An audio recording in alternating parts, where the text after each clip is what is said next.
എടാ നാളെ ഇംഗ്ലീഷിന്റെ പരീക്ഷ അല്ലേ, പഠിക്കണ്ടേ? ഇംഗ്ലീഷ് ഒക്കെ ആരെങ്കിലും പഠിക്കോ? എനിക്ക് ഇഷ്ടമല്ല. അതിൽ കുറെ ഗ്രാമർ, ഇതൊക്കെ ആരെങ്കിലും പഠിക്കുന്ന സബ്ജക്റ്റ് ആണോ? ഈ സംസാരിക്കുമ്പോ കേൾക്കുന്ന ആൾക്ക് കാര്യം മനസ്സിലായാ പോരെ, ഗ്രാമർ ഒക്കെ എന്തിനാ നോക്കുന്നേ? എനിക്ക് ഇഷ്ടമല്ല, ഞാൻ പഠിക്കില്ല. ഇതിനെ നമ്മൾ സൈക്കോളജിയില് പിൻവാങ്ങൽ അഥവാ വിത്ഡ്രോവൽ എന്നാണ് പറയാ. ഇതും ഒരു ഡിഫൻസ് മെക്കാനിസം തന്നെയാണ്, സമായോജന തന്ത്രം തന്നെയാണ്.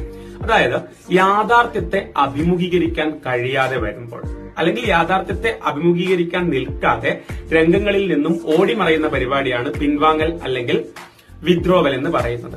ഇവിടെ ഈ കുട്ടിക്ക് ഇംഗ്ലീഷ് ഇഷ്ടമില്ല എന്ന് പറയുന്നത് കുട്ടിക്ക് ഇംഗ്ലീഷ് അറിയില്ല, ഒന്നും തന്നെ കൊണ്ട് പറ്റില്ല എന്നുള്ള, പഠിക്കാൻ പറ്റില്ല എന്നുള്ള ബോധം കൊണ്ടാണ് മറ്റ് പല കാരണങ്ങളും പറഞ്ഞിട്ട് പഠിക്കാതിരിക്കാൻ നോക്കുന്നത്.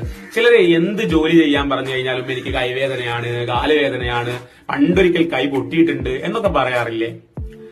അത് ശരിക്കും ഇതേ അവസ്ഥ തന്നെയാണ് പിൻവാങ്ങൽ.